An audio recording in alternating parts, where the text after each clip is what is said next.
ప్రతి ఒక్కరు పరిశుద్ధ గ్రంథాన్ని కలిగి ఉండటానికి ఇష్టపడండి.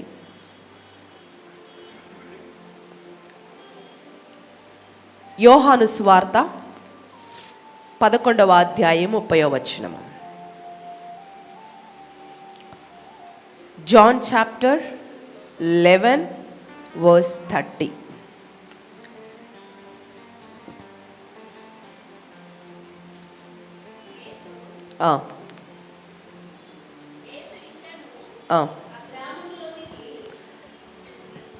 చదవండి సిస్టర్. యేసు ఇంకను ఆ గ్రామములోనికి రాక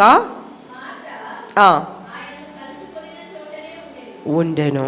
హల్లెలూయా. చదవబడిన మాట కొరకు ఒక చిన్న ప్రార్థన చేద్దాం.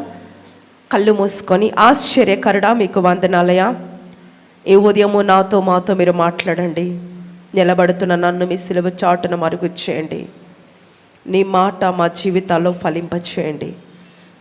వినగలిగిన చెవులు, గ్రహించగలిగిన హృదయాలను మాకు దయచేసి మీ శైలిలో మీ స్థాయిలో నన్ను నిలబెట్టుకొని మాట్లాడి మహిమ పొందమని యేసుక్రీస్తు శ్రేష్టమైన మీ నామములో అడిగి వేడుకొనొచ్చున్నాను తండ్రి, ఆమేన్. దేవుని నామానికి మహిమ కలుగునుగాక. హల్లెలూయా. సో ఈరోజు దేవుడు శ్రేష్టమైన అవకాశాన్ని ఇచ్చి మరొకసారి మీ ముందు ఈ రీతిగా నిలబెట్టిన నా దేవునికి కృతజ్ఞతలు తెలియచేస్తున్నాను. అలాగే కూడి వచ్చిన మీ అందరికి కూడా యేసుక్రీస్తు నామంలో నా వందనాలు తెలియచేస్తున్నాను. అందరూ బాగున్నారా? ఎస్, దేవునికి స్తోత్రం. హల్లెలూయా. ఏది సంతోషంగా ఒకసారి చేతులు చాచి దేవునికి స్తోత్రం చెప్తాం. హల్లెలూయా. ఆయన సన్నిధిలో ఎలా ఉండాలి? సంతోషంగా ఉండాలి. హల్లెలూయా. ఆనందించుడి. మరలా చెప్తున్నాను, ఆనందించు. Rejoice with the lord. దేవుని సన్నిధిలో సంపూర్ణ సంతోషం ఉంది. ఆమేన్. హల్లెలూయా. రైట్. చక్కటి శ్రేష్టమైన మాట ఒకటి చదువుకున్నాం. దాని కొరకు దేవుడు మాట్లాడుతుండగా జాగ్రత్తగా కొన్ని నిమిషాలు ఆలకిద్దాం. సో మనం చాలా మార్లు చదివిందే. సో దేవుడు ఒక ప్రత్యేకమైన కోణంలో ఈరోజు మనతో మాట్లాడును గాక.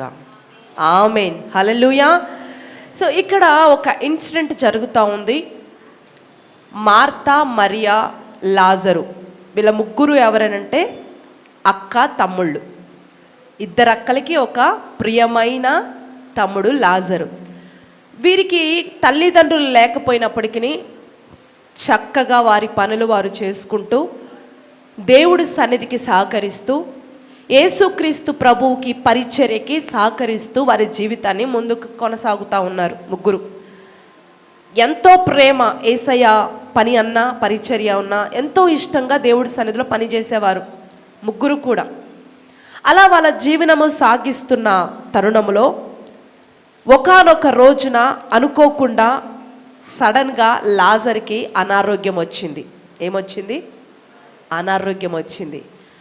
అనారోగ్యం వచ్చినప్పుడు యేసుక్రీస్తు ప్రభు ఆ ప్రాంతంలో లేడు. వేరే చోట మినిస్ట్రీ పరిచర్య పరంగా వేరే ప్రాంతంలో ఉన్నారు.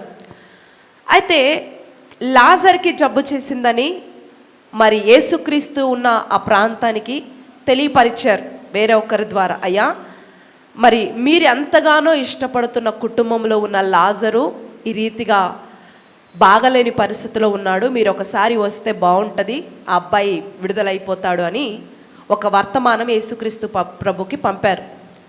అయితే యేసయ్య ఆ వర్తమానం విన్నారు. వినినప్పుడు అందరం ఏమనుకుంటారు? ఖచ్చితంగా యేసుని ఎంతగానో ఇష్టపడుతున్న కుటుంబము, యేసయ్య కూడా వారిని ప్రేమిస్తున్న కుటుంబం కాబట్టి ఖచ్చితంగా యేసయ్య వస్తారు అని గ్రామం అంతా కూడా అలాగే అనుకున్నారు. కానీ యేసయ్య రాలేదు. అలాగా జబ్బు ముదిరిపోయి సడన్గా లాజరు చనిపోయాడు. మరలా వర్తమానం పంపారు, అయ్యా లాజరు చచ్చిపోయాడు అని. కానీ యేసుక్రీస్తు ప్రభు రాలేదు. సరే, సాయంకాలం కొరకు వెయిట్ చేశారు. యేసయ్య రాలేదు. జరగవలసిన కార్యక్రమాలన్నీ కూడా జరిగించారు. అయిపోయింది. దాదాపు 3 రోజులు అయిపోయింది. 3 రోజులు అంటే ఆల్మోస్ట్ ఏడ్చి ఏడ్చి ఏడ్చి ఏమైపోతాం? అలసిపోయి అయిపోద్ది కదా, ఏడుపంతా కూడా అయిపోయి 4వ రోజు వచ్చింది. ఆ రీతిగా 4వ రోజు వచ్చినప్పుడు యేసుక్రీస్తు ప్రభువు శిష్యులతో అంటున్నాడు, శిష్యులతో, నాన్న మనము శిష్యులతో అందరూ చెప్తున్నాడు, మనకు తెలిసిన మన సహోదరుడు నిద్రిస్తున్నాడు కదా, వెళ్ళి లేపుదాం పదండి అన్నాడు. ఏమంటున్నాడు? నిద్రిస్తున్నాడు, వెళ్ళి లేపుదాం. హల్లెలూయా. చూడండి, ఈరోజు మార్తా మరియకు వచ్చిన పరిస్థితి చాలా దుఃఖకరమైన పరిస్థితిగా ఉంది, అవునా? వీళ్ళు ఎలాంటి కుటుంబం అంటే ఎప్పుడో ఒకసారి మందిరానికి వచ్చే కుటుంబం కాదు, ఎప్పుడూ ప్రభు సేవలోనే, ప్రభు పరిచర్యలో ఉండే కుటుంబమే. అలాంటి కుటుంబానికి ఒక దుఃఖకరమైన పరిస్థితి వచ్చింది. ఈరోజు ఇక్కడ కూర్చున్న మీ యొక్క జీవితాల్లో కూడా ఎప్పుడు ప్రభుని ఆరాధిస్తున్నారు, ఎప్పుడు ప్రభుని సేవిస్తున్నప్పటికీ ఒకవేళ వాళ్ళ కుటుంబంకి వచ్చినట్లు ఒకవేళ మరణకరమైన స్థితి లేకపోయి ఉండొచ్చేమో, కానీ దుఃఖకరమైన పరిస్థితి ఖచ్చితంగా మీరు పొందే ఉండొచ్చు మీ యొక్క ఆధ్యాత్మికమైన జీవితంలో. అలాంటి పరిస్థితుల్లో మీకు ఎన్నో ప్రశ్నలు వచ్చి ఉండొచ్చు. ఏంటి ప్రభు ఎందుకు మౌనంగా ఉన్నాడు మా పక్షమున? నేను ఇంతగా ప్రభుని ఆరాధిస్తున్నాను, ఇంతగా మొరపెడుతున్నాను, ఆయన ఎందుకు, ప్రభు మంచోడే, ఆయన గొప్పవాడే, కానీ ఎందుకు మా పట్ల మౌనంగా ఉన్నాడో అర్థం కావట్లేదండి. ఖచ్చితంగా అనుకుంటాం కదండి, ఇంత ఆరాధిస్తున్నాను, ఇంత మొరపెడుతున్నాను, ఎందుకు మా పట్ల ప్రభు మౌనంగా ఉన్నాడు? ఒకవేళ లోకస్తులైతే మా కర్మ ఇంతేనేమో అనుకుంటారు కదండి. మనం ఆత్మీయులైతే ఒకవేళ దేవుడి చిత్తంలో మేము లేవేమో, ఆయన కృపలో మేము లేమేమో అని ఒక క్రైస్తవునిగా నువ్వు అనుకోవచ్చు. లోకస్తులైతే ఒకవేళ మా తలరాత, మా బ్రతికింతేనేమో అనుకుండొచ్చు. యేసుక్రీస్తు ప్రభుకి యెరూషలేములో చక్కటి మందిరంలో బస చేసే అవకాశం ఉన్నా ఎప్పుడూ కూడా వీళ్ళింట్లోనే ఉండేవాడు, ఎప్పుడు కూడా వీళ్ళ దగ్గరే ఉండేవాడు, వీళ్ళు పెట్టింది తినేవాడు, వీరు ఆతిథ్యం ఇస్తే తీసుకునేవాడు, అంతా బాగున్నప్పుడు ఎప్పుడు వచ్చేవాడు. కానీ భయంకరమైన కష్టం వచ్చింది, చనిపోయినప్పుడు కనీసము చూడ్డానికి, చనిపోతున్నాడని చెప్పినా రాలేదు, చనిపోయాక చూడ్డానికి కూడా రాలేదు ప్రభు. హల్లెలూయా. వాళ్ళు అనుకుంటున్నారు ప్రభు మా చెయ్యి వదిలేశాడు, మేము బాగున్నప్పుడు మా దగ్గరికి వచ్చాడు, ఇప్పుడు మేము బాగాలేనప్పుడు ప్రభు మా దగ్గరికి రాలేదు. ఆయన మంచోడే, కానీ మమ్మల్ని ఏం చేశాడు? విడిచిపెట్టేశాడు. మా పట్ల కార్యాలు చెయ్యట్లేదని ఆ కుటుంబం ఏం చేసిందంటే ఏడ్చి ఏడ్చి ఏడ్చి అలసిపోయి ఏం చేశారండి? మౌనమైపోయారు. ఇంకా ఈరోజు ఈ మాటలు వింటున్న నీ జీవితము, లైవ్లో చూస్తున్న నీ జీవితము కూడా ఏడ్చి ఏడ్చి అలసిపోయి విసిగిపోయిన జీవితం వలె ఒకవేళ ఉండి ఈ ప్రాంగణంలో లైవ్లో ఉండి మాటలు వింటున్నట్లయితే, ప్రియ దేవుని బిడ్డ జాగ్రత్తగా విను, దేవుడు నీతో మాట్లాడుతూ ఉన్నాడు ఈరోజు. హల్లెలూయా. దేవునికి స్తోత్రం. ఏమంటున్నాడు శిష్యులతో? నాన్న, లాజర్ని లేపుదాం పదండి అంటే శిష్యులు కూడా ఏమనుకుంటున్నారు? ఒకవేళ ఆయన నిజంగా మరణిస్తే లేపుదాము, కానీ ఆయన నిద్రపోతుంటే లేపుదాము, కానీ ఆయన నిద్రపోవటం లేదు మనం లేపడానికి, మరణించాడు. తోమా వాళ్ళకు కూడా, శిష్యులందరికి కూడా కోపంగానే ఉంది యేసయ్య అంటే. ఎందుకు? వర్తమానం పంపినప్పుడు నువ్వు రెస్పాండ్ కాల. ఆ ప్రాంతానికి వెళ్ళినప్పుడు చక్కగా ఛాయ్ ఇచ్చారు, బిస్కెట్లు ఇచ్చారు, స్నాక్స్ ఇస్తారు, హ్యాపీగా అందరం తిన్నాం.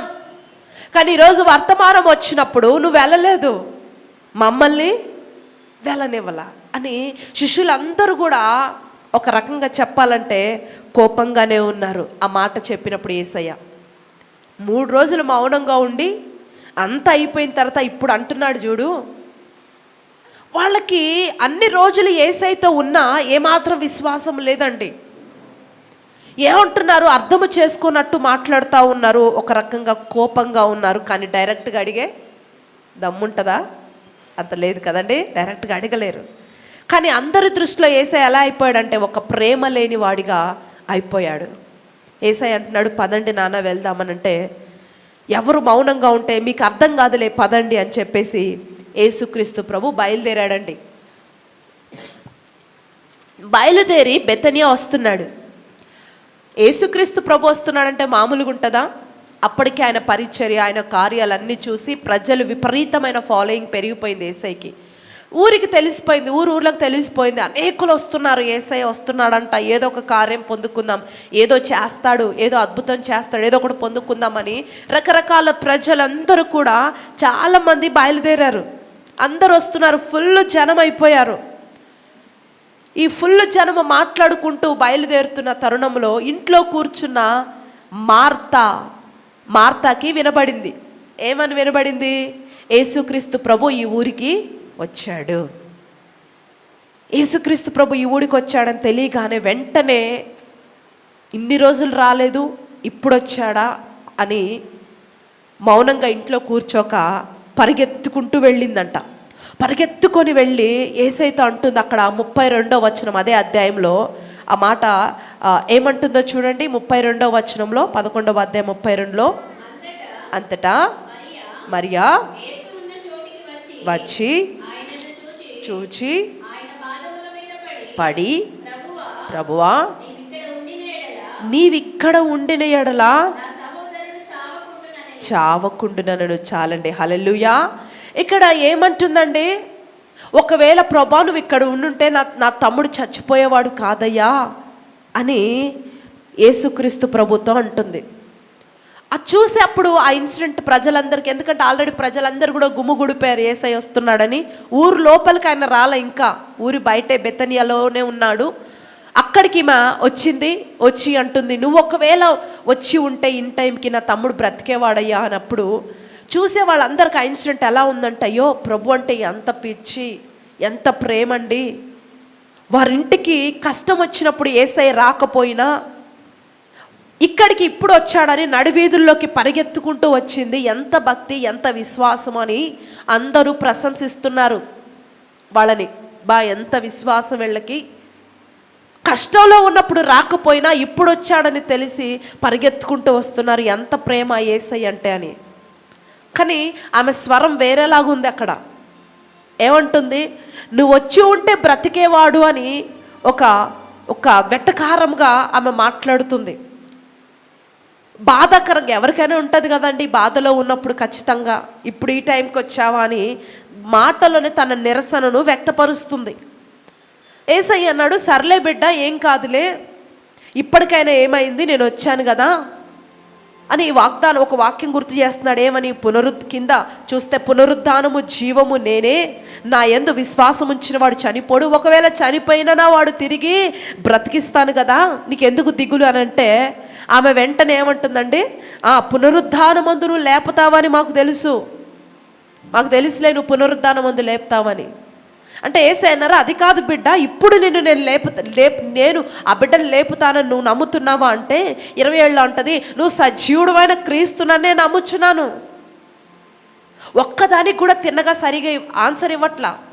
నాకు తెలుసు, నేను నమ్ముతున్నాను అంటుంది, కానీ ఇప్పుడు నా తమ్ముడు లేపుతావని మాత్రము చెప్పట్లా. ఒక్కదానికి కూడా సరిగా ఆన్సర్ ఇవ్వట్లా. తెలియక కాదు ఆన్సర్, కోపంలో ఉంది, బాధలో ఉంది. అంతే కదండి, ఎవరికైనా చాలా బాధలో ఉంది. అందుకే ఒక్కదానికి కూడా ఆన్సర్ ఇవ్వట్లా.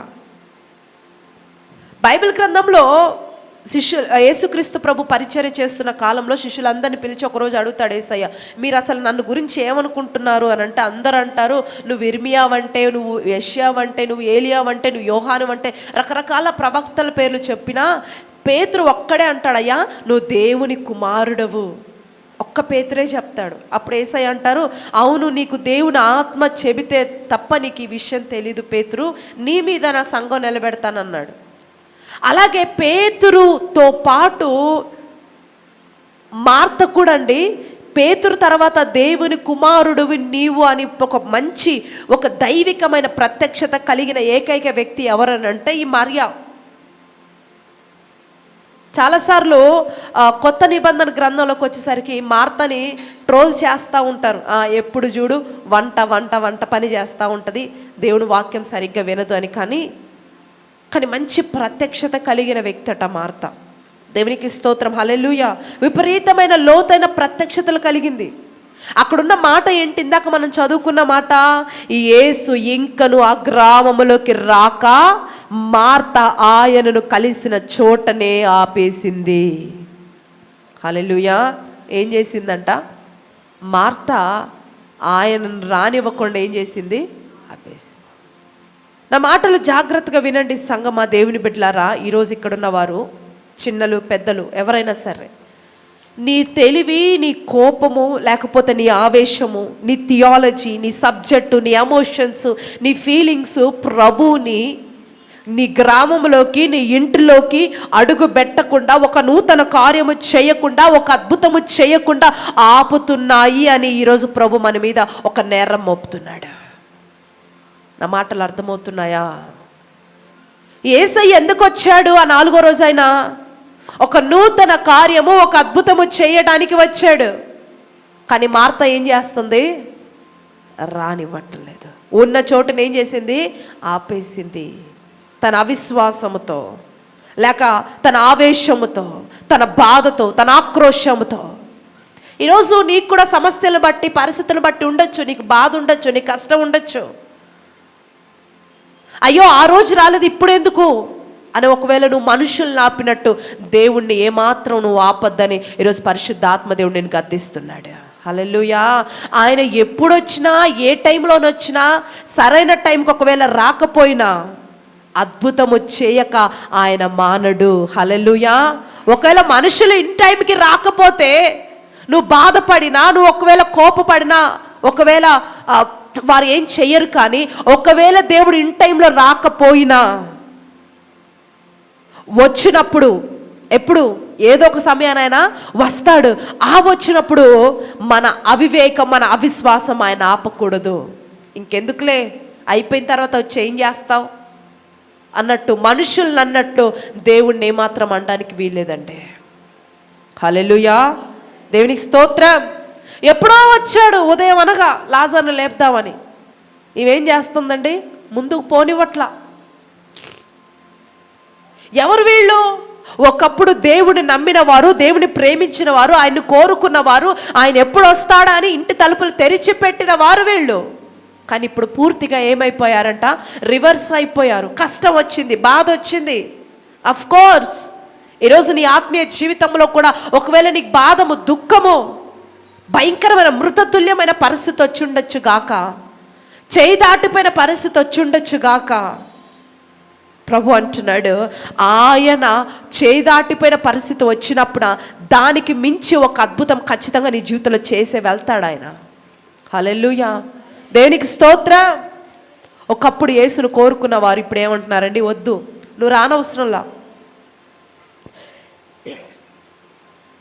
ఈరోజు నీ జీవితంలో కోరిన, లేకపోతే అడిగిన కార్యం జరగలేదని నీ కొరకు నిన్ను కోరి వచ్చిన ప్రభువుని ఆపుతున్నావేమో ఒకసారి ఆలోచన చేయి. నేను ఎప్పుడు ఆపానండి ప్రభు వస్తుంటే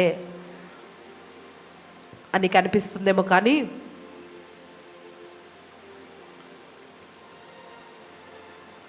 సమ్టైమ్స్ మన అవిశ్వాసము, మన అపనమ్మకము, మన మాటలు, దోష నేరారోపణ మాటలు, తొందరపాటు మాటలు ప్రభు కార్యాన్ని ఆపుతూ ఉంటాయి. హల్లెలూయా. దేవునికి స్తోత్రం. తర్వాత ఆమె ఏం చేస్తుందంట? 31వ వచనంలో చూస్తే, ఆమెను ఓదార్చడానికి వచ్చిన వారందరినంట ఆయన దగ్గర నించోబెట్టి ఆయన మీదికి మళ్ళించేసి, ఈమె ఏం చేసింది? ప్రభు వచ్చాడన్న వార్త తెలియగానే పరిగెత్తుకుంటూ వస్తుంటే అప్పటికే ఓదార్చడానికి ఇంట్లో కొంతమంది ఉన్నారు.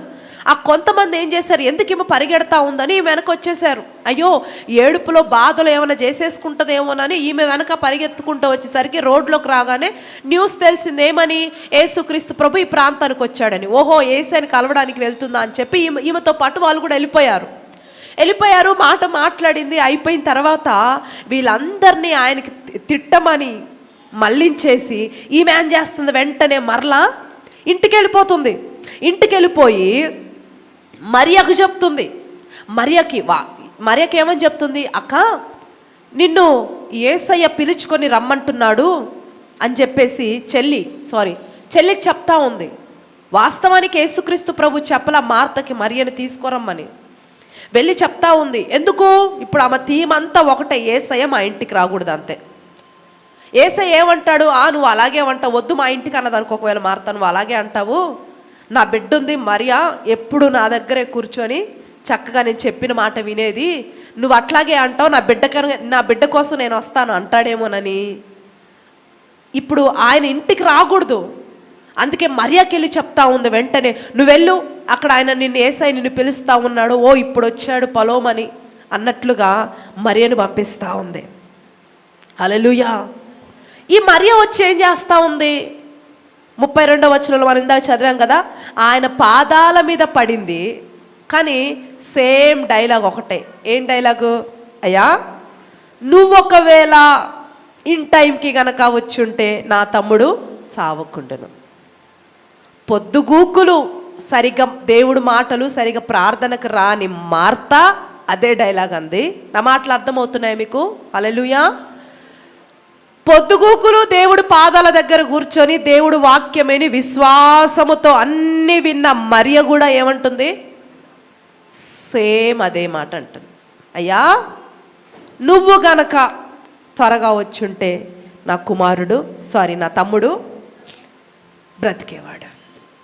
పొలోమని ప్రార్థన చేసేవాడు చెయ్యనివాడు ఎలా ఉన్నాడు? ఇక్కడ ఒకేలాగున్నాడు.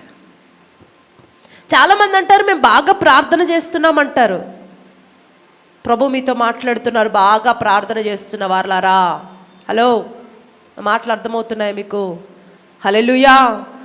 మీరు అంటున్నారు కదా, సమస్య వచ్చిందండి, భయంకరమైన స్థితి వచ్చింది అన్నప్పుడు ప్రార్థన చేసుకోండి అని చాలాసార్లు చెప్తుంటాం కదా. మీరు అంటున్నారు, అయ్యా మేము మానక ప్రార్థన చేస్తున్నాం, ఉపవాసాలు ఉంటున్నాం, ప్రతి కూడికకు కనిపెట్టుకుంటున్నాం అని మీరు చెప్తున్నారు కదా.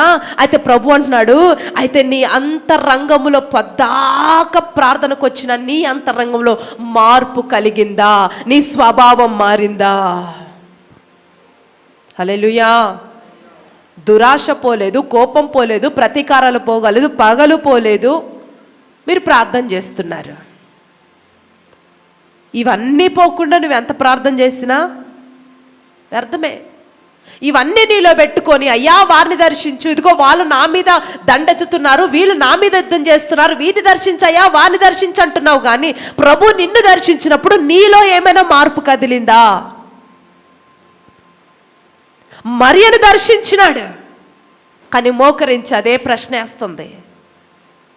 విశ్వాసము నేర్చుకుంది, వాక్యము నేర్చుకుంది, ప్రభు ఎప్పుడైనా చెయ్యగలడని తెలుసుకున్నప్పటికీ మోకరించి అంటుందయ్యా. వాక్యం వినని వారు అలాగే ఉన్నారు, దేవుళ్ళ ఎదుగుతూ దేవుళ్ళ ఫలిస్తూ ఆయన అర్థం చేసుకున్న నువ్వు అలాగే ఉన్నావు. హల్లెలూయా. పెద్దగా ప్రార్థన లేనివాడు ఎలా ఉన్నాడో ప్రార్థన చేస్తున్నా పద్దాక ప్రభు దగ్గర కూర్చున్న నువ్వు అలాగే ఉన్నావు. ప్రభుని అద్భుతము చేయటానికి ఆయన రానివ్వట్లేదు. అందుకే ఈరోజు నీకు ఈ పరిస్థితి అని ప్రభు నీతో మాట్లాడుతున్నాడు. ప్రార్థన చేస్తున్నావు, కానీ నీ అవిశ్వాసము, నీ అతి తెలివి, నీ ప్రతీకారము, నీ కోపము, నీ అనుమానము ప్రభుని ఏం చేస్తుందంటే అద్భుతము చేయనీయకుండా ఆపుతుంది. ఇంకేమవుద్దులే, ఇంకేం జరిగిద్దిలే, అయిపోయిందిలే, ఇది కాదు, ముగించింది దాన్ని నా ప్రభు ప్రారంభిస్తాడని. ఏం తెలుసుకున్నావు ఇన్ని రోజుల నుంచి ప్రభు దగ్గర కూర్చొని? ఏం నేర్చుకున్నావు? హల్లెలూయా. ఈరోజు సంఘము ప్రభు నీతో మాట్లాడుతున్నాడు, విను. నువ్వు సహకరించకపోయినా, నువ్వు పరిశుద్ధాత్మ దేవునికి సహకరించకపోయినా, ఏకీభవించకపోయినా సరే, ఇన్ని రోజులు నీ అనుమానము, నీ అజ్ఞానముతో ప్రభుని బాధ పెట్టినా సరే, ప్రభు ఈరోజు ఏమంటున్నాడంటే నీ కొరకు. ఎవరి కొరకు చెప్పండి? ఎవరి కొరకు? నా కొరకు. హల్లెలూయా, హల్లెలూయా. ఒక అద్భుతము చేసి వెళ్ళటానికి నీ సమీపాన నిలబడి ఉన్నాడు. గట్టిగా చెప్పండి కూడా దేవుని మహిమపరుస్తాం. హల్లెలూయా. దేవునికి స్తోత్రం. ఎక్కడున్నాడు ఆయన? కలిసిన చోటనే ఉండెను. హల్లెలూయా. ఈరోజు ఆయన నిన్ను దాటి వెళ్ళడం లేదండి, ఇక్కడే ఈరోజు నిన్ను కలిసిన ప్రభు ఇక్కడే నిలబడి ఉన్నాడు. ఎందుకో తెలుసా? నీ జీవితంలో ఒక అద్భుతము చేసి పంపటానికి ఆయన నిలబడి ఉన్నాడు. దేవునికి స్తోత్రం. మీరు ఎంత ఆయనకు అడ్డుపడినా సరే ఈరోజు ఆయన మీ కొరకు నిలబడిపోతున్నాడట. దేవుని నామానికి మహిమ కలుగును గాక. హల్లెలూయా. ఇక ఏం చేశాడండి? ఇలా కాదని ఆమెని మెల్లగా సర్దు చెప్పి తీసుకొచ్చాడు. తీసుకొచ్చి ఎక్కడుంచారమ్మా అని అడుగుతుంటే పలానా చోట పెట్టాము, ఏమంటుంది? వద్దయ్యా, దాన్ని తీయద్దు. 39వ వచనంలో అంటాడు, ఆ రాయిని తొలగించండి. అక్కడికి వెళ్ళాడు, ఆ సమాధి మీద ఏం పెట్టారండి? రాయి. మార్త మరలా అడ్డుపడుతుంది. అక్కడ ఏం చేసింది? ఊరు లోపలికి రానివ్వల. సరే అని చెప్పి వాళ్ళ మీద ఉన్న ప్రేమతో వెనక్కి తిరగకుండా, అరే ఇన్ని రోజులు నన్ను ఆరాధించింది, నాకు పరిచర్య చేసింది, నా బిడ్డగా బ్రతికింది, సరే ఆ బిడ్డ అడ్డుపడినా, ఆ బిడ్డ అవిశ్వాసపడినా నా బిడ్డ కదా అని చెప్పి ఏం చేశాడండి? ముందుకొచ్చాడు. హల్లెలూయా. ముందుకొచ్చి ఆ రాయిని తొలగించండి అంటే మరలా ఏమంటుంది? వద్దు ప్రభా. ఏమొస్తుంది అంటుందండి? వాసన వస్తుంది. మా తమ్ముడిని మేము అలా చూడలేము. అయ్యో, శవముగా ఉన్నప్పుడే చూడలేకపోయాము, ఇప్పుడు ఆల్మోస్ట్ 4 రోజులు అయిందంటే ఎలా ఉంటుందా శవము? కుళ్ళు బట్టిపోయి, పురుగులు బట్టి భయంకరంగా ఉంటుంది. ఆ పరిస్థితి మేము చూడలేము. అలా దేహముగా నిస్సహాయంగా పడి ఉన్నప్పుడే తట్టుకోలేకపోయామయ్యా ఒక్కగానొక తమ్ముడిని, ఇక ఈ పరిస్థితి మేము చూడలేము, ప్లీజ్ వద్దయ్యా అని ఏమని చేస్తుందండి? మార్త అడ్డుపడతా ఉంది. హల్లెలూయా. ప్రభు అన్నాడు 40వ వచనం ఏమంటాడు? మార్త, నువ్వు నమ్మితే దేవుడు మహిమను చూస్తావు. హల్లెలూయా. ఏమంటున్నాడు? నువ్వు నమ్మితే దేవుడి మహిమను చూస్తావు. ఒకటి, ఈరోజు మన ఆత్మీయ జీవితంలో మేలులు పొందకపోవడానికి గల కారణం ఏంటంటే మన జీవితంలో అద్భుతము జరగకుండా మనమే అడ్డుపడుతున్నామండి. ఈ విషయం ఖచ్చితంగా మనం ఒప్పుకోవాలంతే, ఒప్పుకోవాలి. ఎందుకంటే కొన్నిసార్లు మన అనుమానము, కొన్నిసార్లు మన అవిధేయత, కొన్నిసార్లు ఇంకేం జరిగిద్దిలే, అయిపోయిందిలే, ఏముందిలే, ఈ యొక్క నిస్సహాయతనము, ఇవన్నీ ఏం చేస్తున్నాయి? ప్రభుని అలా ఆపేస్తున్నాయి, ముందుకు రానివ్వట్లా. హల్లెలూయా. కొన్నిసార్లు నీ సమస్యలకు పరిష్కారం దొరకలేదని ఎదురు చూసి వదిలేస్తాం కదండి మనం, కదా? ఒక నెల ప్రార్థన చేస్తాం ఒక సమస్య కొరకు, ఇంక జరగలేదు, ఇంకేముందలే అని వదిలేస్తాం. ఫైల్ని ఏం చేస్తాం? క్లోజ్ చేసేస్తాం ఆ ప్రార్థన ఫైల్ని. ఇక ఎందుకు వస్తుందిలే, ఇంక రాళ్లే, లేకపోతే వీడు మారళ్లే, నాకు ఇల్లు సెట్ కాదులే, లేకపోతే నాకు ఈ ఆరోగ్యం ఇక కుదిరిపడదు, ఇంతేలే, ఇక మెడిసిన్స్ వేసుకొని కాలం గడిపేద్దాం, ఇంకేముందలే, ఈ గాయం మానదులే, లేకపోతే ఈ ఉద్యోగం రాదులే అని చాలాసార్లు ఏం చేస్తామంటే సరిపెట్టేసుకుంటాం. అయితే ఒకవేళ నువ్వు అలా సరిపెట్టేసుకొని నీ ప్రార్థన ఫైల్ని క్లోజ్ చేసి ప్రాంగణంలో కూర్చున్నావేమో, ప్రభు అంటున్నాడు ఓపెన్ చేయి ఈరోజు. దేవునికి స్తోత్రం. హల్లెలూయా. ఈరోజు ఏ ప్రార్థన ఫైల్ అయితే ఉద్యోగం రాదు, ఇల్లు రాదు, ఆరోగ్యం రాదు, పని రాదని క్లోజ్ చేసి ఇక దాని గురించి ప్రార్థన చేయకుండా విసుగు చెంది ఇదిగో దిగాలున కూర్చున్న నా ప్రియ సహోదరి సహోదరుడా, నా ప్రభు అంటున్నాడు ఆ ఫైల్ని ఈ ఉదయం ఓపెన్ చేయి, నేను అద్భుతము చేయబోతున్నాను అంటున్నాడంటే. హల్లెలూయా. ఎందుకంటే క్లోజ్ అయిన సమాధిని తెరిచిన దేవుడు క్లోజ్ అయిపోయిన నీ ఫైల్ని కూడా తిరిగి జరిగించగలడాయన. హల్లెలూయా. పునరుద్ధానము జరిగింది. హల్లెలూయా.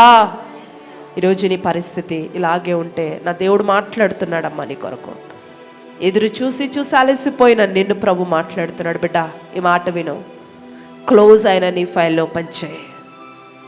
ఈరోజు ఆ ఫైల్ ఓపెన్ చెయ్యమని, అద్భుతము చేస్తానని, అందులో నుండి కుళ్ళు రాదని, కంపు రాదని, పురుగులు రావని, శవము కాదని, ఒక నూతన అద్భుతము నువ్వు చూస్తావని ఈరోజు ప్రభు నీతో వాగ్దానము చేస్తున్నాడు ఆయన.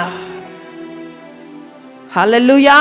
ఆ మంటుంది కుళ్ళు వస్తుందయ్యా, కంపు కొడుతుందయ్యా, వద్దయ్యా అంటుంది. ప్రభు అంటున్నాడు దాంట్లో నుంచి వాసన రాదు, పురుగులు కనిపించవు, ఒక అద్భుతమైన చూస్తావు, ఓపెన్ చేయి. హల్లెలూయా. నువ్వు అనుకుంటున్నావేమో ఇక జరగదు అవ్వదు అని, దానిని ఓపెన్ చేయి, నేను తిరిగి మరలా నీకు అనుగ్రహిస్తానంటున్నాడండి. హల్లెలూయా. వాళ్ళు సహకరించకపోతేనే అంత చేస్తున్నాడే. ఈరోజు మనల్ని మనం అప్పగించుకుంటే ఇంకెన్ని కార్యాలు చేస్తాడో ఒక్కసారి ఆలోచన చేయి. వాళ్ళు అక్కడ సహకరించలా మార్తా మరియా, కానీ దేవుడు వదిలిపెట్టలా. ప్రభు అంటున్నాడు ఈ రోజు నువ్వు అప్పగించుకో, వారిని పట్టుకొని విడవకుండా వారు వద్దన్నా సరే అద్భుతము చేశాను, ఈరోజు కూడా అదే కార్యం మీ పట్ల కూడా నేను చేస్తానంటున్నాడు. ఒకవేళ లైవ్లో కూర్చొని, ఒకవేళ ఈ ప్రాంగణంలో కూర్చొని ఏకీభవిస్తున్నట్లయితే ఒక్క మాట చెప్పు, లార్డ్ ఐఎమ్ సారీ, దేవా నన్ను క్షమించండి చెప్పండి. దేవుడు అద్భుతాలు చేయటానికి ఈరోజు ఇంట్రెస్టెడ్గా ఉన్నాడంట. దేవునికి స్తోత్రం చెప్పండి. హల్లెలూయా. ఆయన ఇంట్రెస్ట్గా వచ్చాడండి ఈరోజు ఒక అద్భుతము చేయటానికి.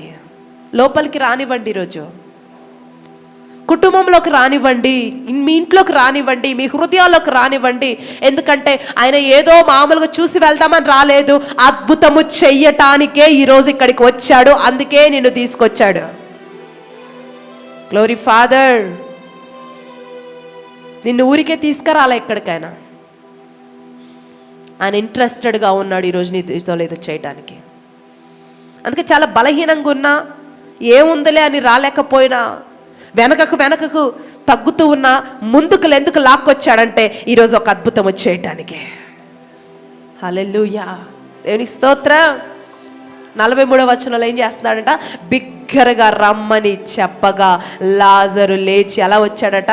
ప్రేత వస్త్రములతో కట్టబడి వచ్చాడు. దేవునికి స్తోత్రం. బయటకు వచ్చేసాడు.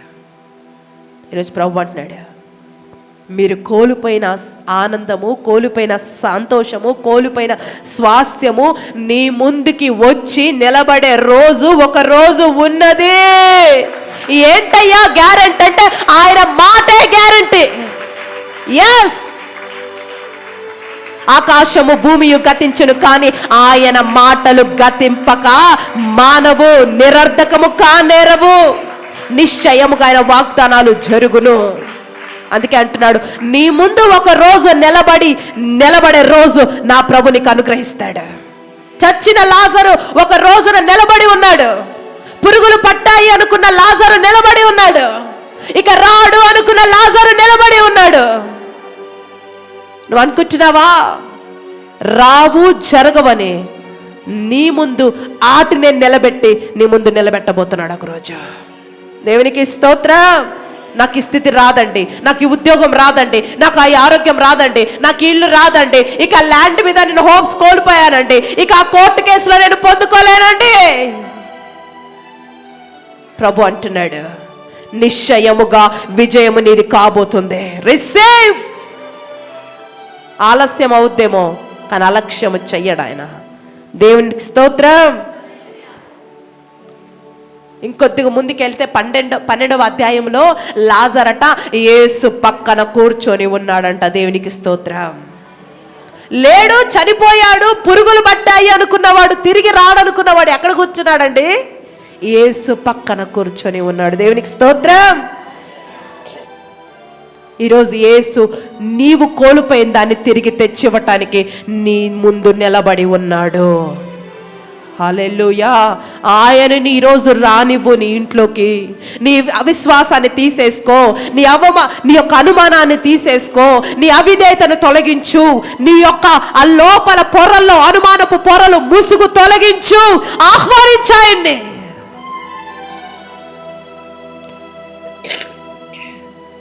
హల్లెలూయా.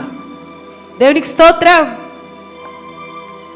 ఆయన నిలిచి ఉన్నాడు మన కొరకు. నమ్ముతున్నారా ఈరోజు యేసయ్య ప్రాంగణంలో నిలిచి ఉన్నాడని? Hallelujah. He was interested to do some miracle. ఆయన ఏదో చేయడానికే వచ్చాడండి. కేవలం నిన్ను చూసి పోవడానికి ఆయన ఈ ప్రాంగణానికి రాలే. ఈరోజు నీ హృదయం చాలా భారంగా ఉంది. ఆ భారమైన హృదయాన్ని సంతోషంతో నింపడానికి వచ్చాడు ఆయన. దేవునికి స్తోత్రం. అదే లూకా సువార్త 24వ అధ్యాయం 28వ వచనంలో, లూకా సువార్త 24:28.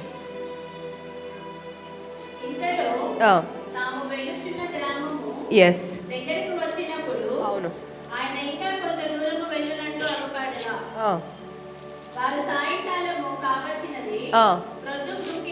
అవును, చెప్పి చేసిరి కనుక ఉండుటకు వెళ్ళను. చాలండి. హల్లెలూయా. ఇక్కడ ఎమ్మాయి దారి అనే ఒక మార్గంలో ఇద్దరు నడుచుకుంటూ వెళ్తున్నారు. వాళ్ళిద్దరూ యేసుక్రీస్తు ప్రభుని గురించి మాట్లాడుకుంటున్నారు. యేసుక్రీస్తు ప్రభుని గురించి మాట్లాడుకుంటూ ఏమని మాట్లాడుకుంటున్నారంటే, అయ్యో భయంకరంగా కొట్టారండి, భయంకరంగా హింసించారు, ఇంకా ఆయన లేస్తాడో లేయడో అని రకరకాలుగా వాళ్ళు మాట్లాడుకుంటూ వస్తుంటే యేసుక్రీస్తు ప్రభు వారి మధ్యలోకి వచ్చాడు. వారి మధ్యలోకి వచ్చి వాళ్ళని అడుగుతున్నాడు, ఏయా దేని గురించి మీరు మాట్లాడుకుంటున్నారంటే, వాళ్ళు నార్మల్గానే ఏసై గురించి మాట్లాడుకుంటున్నామండి, ఇలా చనిపోయాడు అంటే ఏసై అంటాడు, తిరిగి లేవడా మరి అని అన్నాడు. అంటే ఏం లేస్తాడో ఏమోనండి, భయంకరంగా చెత్త కొట్టేశారు, ఇక లేస్తాడో లేయడో గ్యారంటీ లేదు అనేసి వాళ్ళు అన్నప్పుడు యేసుక్రీస్తు ప్రభువు లేఖనాలను ఓపెన్ చేయించి వారితో కొన్ని జ్ఞాపకం చేయిస్తాడు. ఆ తర్వాత 26వ వచనం నుండి మీరు తర్వాత చదువుకోండి. దీని ప్రకారం తిరిగి లేస్తాడు, దీని ప్రకారం అని ఇలా వాక్యాలు చూపిస్తూ అన్నీ ఎక్స్ప్లెయిన్ చేస్తాడు వారికి. ఇలా ఎక్స్ప్లెయిన్ చేశాడు. అయినా సరే వాళ్ళు నార్మల్గానే ఉన్నప్పటికీ సాయంకాలం అయిపోయింది. ఏసై అన్నాడు, ఇక వీళ్ళకి ఎంత చెప్పినా వేస్ట్, వీళ్ళకి అర్థం కాదని చెప్పి వెళ్ళిపోదాం అనుకున్న టైంకి వాళ్ళిద్దరు అంటారు, అయ్యా మీరు వెళ్ళొద్దు, మాతో పాటు ఉండండి, ఈ రాత్రి మాతో ఉండి మీరు భోంచేసి రేపు పొద్దున వెళ్ళండి అని అన్నారు. మా యొద్ద ఉండండి అన్నారు. వాళ్ళు ఏదో మొహమాటానికో లేకపోతే మాట వరుసకు అనలేదండి. ఏం చేశారంట, ఆయనను వేడుకొని బలవంతం చేశారంట. దేవునికి స్తోత్రం, హల్లెలూయా. వారు బలవంతము చేసినందున ఆయన వారితో పాటు లోపలికి వెళ్ళెను. నా మాటలు అర్థమవుతున్నాయా? చాలాసార్లు ఆరాధిస్తాం, ప్రార్థన చేస్తాం, స్తుతిస్తాం. మాట వరుసకి పాడటం కాదు, మాట వరుసకి అడగటం కాదు. ఎలా ప్రార్థించాలి, ఎలా ఆరాధించాలి? బలవంతము చేయాలి యేసయ్యని. హల్లెలూయా. రాత్రి యాకోబు బలవంతం చేసినట్లు వాళ్ళిద్దరట మాట వరుసకయ్యో సర్లే ఇప్పటిదాకా మాతో మాట్లాడాడని, రాత్రి అయిపోయింది, అప్పట్లాగా మనకి ఇప్పట్లాగా వాహనాలు ఉండేవి కాదు కదా అని ఏదో క్యాజువల్గా వాళ్ళు అడగలేదట, వేడుకున్నారంట, బలవంతం చేశారంట. ఎప్పుడైతే వాళ్ళు బలవంతం చేశారో యేసుక్రీస్తు ప్రభు వారితో వారి ఇంటిలోకి వెళ్ళెను. హల్లెలూయా. ఇప్పటి వరకు మీరు మంచిగా పాటలు నేర్చుకున్నారు, మీకు మంచిగా ప్రార్థన వచ్చింది, వాక్యం నేర్చుకున్నారు, వాక్యం బోధించడం కూడా మీకు వచ్చింది, మర్మాలు తెలుసుకున్నారు, అన్నీ వచ్చేసాయి. మీకు ఇప్పుడు ఏం రావాలో తెలుసా? వింటున్నారా? ఎక్కడే ఉన్నారా? ఏం రావాలి మీకు ఇప్పుడు? ఆయనను బలవంతం చేయటం రావాలా? దేవునికి స్తోత్రం, హల్లెలూయా. నీకు అన్నీ వచ్చా అనుకుంటున్నావు, కానీ నీకు ఒకటి రాలా. ఏం రాలా చెప్పండి? ఆయనను బలవంతం చేయటం రాలా.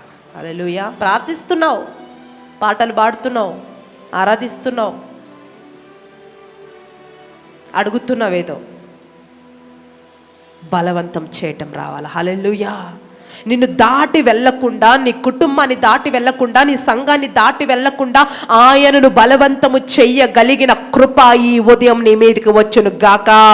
Can you receive? హల్లెలూయా. నువ్వు మోకరించావు, ప్రార్థన పట్టుబట్టి ప్రార్థన చేసావంటే కృప దాటిపోకుండా నీ దగ్గర ఆగిపోవాలంతే యేసు నామములో. హల్లెలూయా. పట్టుబట్టి గంట కాదండి, 20 నిమిషాలు 10 నిమిషాలు పట్టుబట్టి ప్రార్థన చేస్తే వెళ్ళాలనుకున్న కృప, దాటిపోవాలనుకున్న కృప ఏమైపోవాలా? స్ట్రక్ అయిపోవాలి నీ దగ్గర. హల్లెలూయా. అలాంటి ఒక ఉన్నతమైన కృప ఈరోజు నీ ఉదయం పొందుకుందువు గాక. హల్లెలూయా. దేవునికి స్తోత్రం. నీ కన్నీరు, నీ బలవంతమే నీ దశను దిశను మార్చేది. నువ్వు అనుకుంటున్నావేమో అది చేస్తే నా దశ మారిపోద్ది, ఈ పని చేస్తే నా దశ తిరిగిపోద్దని. అవన్నీ కాదు. నీ దశను దిశను తిప్పేదేంటో తెలుసా? దేవుడి సన్నిధిలో నువ్వు కార్చే కన్నీరు, నువ్వు చేసే బలవంతం. దేవునికి స్తోత్రం. ఆయన సన్నిధిలో కన్నీరు కార్చి ఆయన బలవంత పెట్టేవాడు ఏనాడు ఓడిపోడు అని చరిత్ర చెబుతుంది. వాడు తలదించుకోడు. ఆమేన్, హల్లెలూయా. ఈరోజు మునుపట్లాగా నీకు ప్రార్థన చేయబుద్ధి కావట్లేదా? చాలామందిని చూస్తున్నాను ఇక్కడ నేను. ప్రభు అంటున్నాడు, మునుపటి ఉన్న ఆశ, ఆసక్తి మీలో లేదు. Is it right? అవునా? అవునా కాదా? మునుపట్లాగా ప్రార్థన చేస్తున్నారా? అప్పట్లాగా పరిచర్య చేయబుద్ధిగా అట్లా కొంతమందికి. అప్పుడు పరిచర్య ఉందంటే ఎంతో ఆసక్తిగా వచ్చేవాళ్ళు. వింటున్నారా? హల్లెలూయా. అనుకున్నవి జరగలేదని ఎందుకులే, ఇక వచ్చినా చేయకముందు ఎలా ఉన్నానో చేసినా చేయకపోయినా అలాగే ఉంది నా పరిస్థితి. చేసేం లాభంలే, వచ్చేం లాభంలే, ఇచ్చి ఏం లాభంలే అన్నట్లుగా అలా వెనకబడుతున్నారు. దయచేసి ఈరోజు ప్రభు మీతో మాట్లాడుతున్నారండి. హల్లెలూయా. ఈరోజు ప్రభు మీతో మాట్లాడుతున్నాడు. ప్లీజ్ దయచేసి వెనకకు వెళ్ళొద్దు, ముందుకు రండి. అది ప్రార్థనలో కావచ్చు, పరిచర్యలో కావచ్చు, దేవుడికి ఇచ్చే విషయం కావచ్చు, దేవుడి సన్నిధిలో నిలబడే విధానం కావచ్చు. ముందుకు రండి. హల్లెలూయా. ఈరోజు యేసయ్య మీ మీద జాలిపడి, మీరు నిరసన తెలియచేస్తున్నా, మీరు చికాకు పడుతున్నా, మీరు కోపపడుతున్నా సరే, ఇన్నిటిని తట్టుకొని ఆయన ఈరోజు మీకోసం వచ్చాడు. హల్లెలూయా. ఆ తలుపులు తెరువు అంటున్నాడు. హల్లెలూయా. ఆ ఫైల్ ఓపెన్ చేయంటున్నాడు. ఒక కార్యము జరుగుతుందని చెప్తున్నాడు. నమ్మండి, విశ్వసించండి. నమ్మిన వాడి జీవితంలో దేవుడు మహిమ కలిగిన కార్యాలు జరిగిస్తాడు. హల్లెలూయా. మార్తా, నువ్వు నమ్మితే ఇప్పుడే ఒక అద్భుతము చేస్తావమ్మా అన్న ఆమె నిరసన తెలియచేస్తున్నప్పటికీ ఆమెను దేవుడు విడిచిపెట్టలా.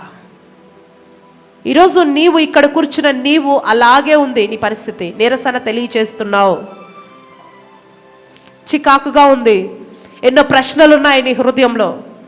ఇంకేముంది ప్రభా, నా కుటుంబంలో వెనకబడిపోయాను, అందరూ నన్ను హేళన చేస్తున్నారు, నువ్వు ఇక బాగుకావు అంటున్నారు, నీ పరిస్థితి సరికాదంటున్నారు, వాళ్ళంతా అన్యులు అయినప్పటికీ వారు మంచి స్థాయిలో ఉన్నారు, నిన్ను నమ్మి నేను వెనకబడి ఉన్నాను కానీ ముందుకు వెళ్ళలేదు. ఎన్నో ప్రశ్నలు, ఎంతో అసహనము. ఒకవేళ ఈరోజు నీ హృదయంలో అలాంటి ప్రశ్నలుంటే నీకు ఇస్తున్న ప్రభు ఇచ్చే జవాబు ఒకటే. అదిగో 2 అడుగుల దూరములో నీ అద్భుతం ఉంది, దయచేసి నువ్వు ఆగకు, ముందుకురా, అద్భుతాన్ని నువ్వు చూస్తావంటున్నాడు. దేవునికి స్తోత్రం. హల్లెలూయా. నువ్వు పోగొట్టుకున్నవన్నీ కూడా 1 అడుగు దూరంలో ఉన్నాయి బిడ్డ. వెనక్కి వెళ్ళక ముందుకు రా. నీ కుటుంబంలో వెనకబడి ఉన్న నువ్వు ఖచ్చితంగా ముందుకు తీసుకొస్తానంటున్నాడు. దేవునికి స్తోత్రం. అది ఆర్థికంగా, ఆత్మీయంగా, వాట్ ఎవర్. 1 అడుగు వేయండి. ప్రార్థనలో 1 అడుగు వేయండి. వాక్య ధ్యానించడంలో 1 అడుగు వేయండి. ప్రభు పరిచర్య కోసం 1 అడుగు వేయండి. అని కొరకు నిలబడే విషయంలో 1 అడుగు వేయండి. 1 అడుగు వేయండి. ఖచ్చితంగా మీరు స్వతంత్రించుకుంటారు. వెనకపడద్దు, దిగులు చెందొద్దు. ఎప్పుడైతే ప్రభు కార్యం ఒక అద్భుతము జరుగుతుందో అప్పుడే వాడు మనల్ని వెనక్కి లాగుతూ ఉంటాడు. వాడు పని ఏంటి? మనల్ని వెనక్కి లాగడమే. ఒకవేళ విశ్వాసంలో వెనకబడతా ఉంటే ముందుకురా. ఈరోజు ఒక నిబ్బరము కలిగిన హృదయముతో నిలబడు. ఒక మాట చెప్పు, ఖచ్చితంగా నా ప్రభు నా జీవితంలో కూడా అద్భుతం చేస్తాడు, నా ముందు ఒక అద్భుతం నిలబడబోతుందని చెప్పు. హల్లెలూయా. రాడు అనుకున్నవాడు నిలబడ్డాడు, ప్రభు పక్కన కూర్చున్నాడు. దేవునికి స్తోత్రం. హల్లెలూయా. ఈరోజు అదే ప్రభు మాట్లాడుతూ ఉన్నాడు. నీ అతి తెలివి, నీ అవిశ్వాసం ప్రభుని ఆపకూడదు, నీ అనుమానం ప్రభుని ఆపకూడదు, నీ తెలివి ప్రభుని ఆపకూడదు. ఈరోజు మన తెలివి, మన యొక్కకున్నది ఏ పాటిదండి? మన తెలివి, మన సామర్థ్యం, మనకున్నది ఏదైనా ఉంటే అవి ప్రభువు ఇచ్చినవే కదా. హల్లెలూయా. నా మాటలు అర్థమవుతున్నాయా మీకు? ఈరోజు ఆ కుటుంబం ఆశలు వదిలేసుకున్నట్లు ఒకవేళ నువ్వు కూడా వదిలేసుకుంటే ప్రభు ఒకటే నీతో వాగ్దానం చేస్తున్నాడు. 1 అడుగును ముందుకేయాలి. ఈరోజు ఏం చేయాలి చెప్పండి? 1 అడుగు ముందుకేయాలి. ఏ విషయంలో? ప్రార్థించుటలో, వాక్యము ధ్యానించుట విషయంలో, ప్రభువును ఆనుకునే విషయంలో ఏం చేయాలా? 1 అడుగు ముందుకేయాలా. నిరసన తెలియచేయకండి, విశ్వాసంగా ఉండండి. నిశ్చయముగా ఆయన ఓపెన్ చేయబోతున్నాడు. ఆయన ఓపెన్ చేస్తే అక్కడ పురుగులు అవన్నీ ఉండవండి. ఏముంటుంది చెప్పండి? ఒక అద్భుతం ఉంటుంది. హల్లెలూయా. కట్టబడి ఉన్న ప్రేత వస్త్రములు కట్టబడి ఉన్న లాజరు వెంటనే యేసుక్రీస్తు ప్రభు ఏం చేశాడట? విప్పండి. దేవునికి స్తోత్రం. విప్పుతాడట. హల్లెలూయా. ఒక్కటి, నీ జీవితంలో ప్రతి కార్యాన్ని తెరవబోతున్నాడు, ఫైల్స్ ఓపెన్ చేయబోతున్నాడు. 2, నీకున్న ప్రతి బంధకాలు, ప్రతి చిక్కులు, ప్రతి సమస్యల్ని ఏం చేస్తున్నాడో తెలుసా అండి? విప్పబోతున్నాడు. దేవునికి స్తోత్రం చెప్పు. హల్లెలూయా, హల్లెలూయా. నీకు కట్టిన ప్రతి కట్టు ఆయన విప్పబోతున్నాడు ఈరోజు. దేవునికి స్తోత్రం. నువ్వు ఆర్థికంగా ఎదగనీయకుండా, లేకపోతే శారీరకంగా ఎప్పుడు అనారోగ్య పరిస్థితిలో ఉంటూ, ఏ విషయంలో ముందు పడనీయకుండా ఎప్పుడు ఏదో ఒక సిక్నెస్. ఈరోజు ఇక్కడ ముగ్గురిని చూస్తున్నాను, ఎవ్రీడే సిక్నెస్. ఏదో పని చేసుకుంటున్నారు, వెళ్తున్నారు తప్ప ప్రతిరోజు శరీరం అంతా బలహీనమైపోతుంది. పచ్చి పుండులాగా ఉంది మీ శరీరం. ముగ్గురిని చూస్తున్నాను, దేవుడు మిమ్మల్ని దర్శించి తాకబోతున్నాడు. Receive healing spirit in the name of Jesus. Hallelujah. దేవుని కార్యాలు బలంగా జరగబోతున్నాయండి. ఈరోజు ప్రభు మీ ముందు నిలబడ్డాడు. ఆయనకు అవకాశం ఇవ్వండి, ద్వారము తెరవండి. ప్రభు కార్యాలు జరగబోతున్నాయి. అట్టి కృప ప్రభు మనందరికి అనుగ్రహించును గాక. లేచి నిలబడదామా? వచ్చిన ప్రార్థన చేద్దాం. ఆయన ఇదిగో ఆ రోజు ఊరి బయట నిలబడినట్టు ఈరోజు బయట నిలబడి ఉన్నాడు. ఆయన పిలవండి, ఆహ్వానించండి. గొప్ప కార్యం చేయబోతున్నాడు. Thank you Holy Spirit of Lord. చేతులు పైకెత్తయ్యా. ఒక్కసారి రండి ప్రభా. ఇక నేను నిన్ను ఆపను. నువ్వేం చేయాలనుకుంటున్నావో నా జీవితాలు అది చేయి. Let you surrender. Thank you Jesus.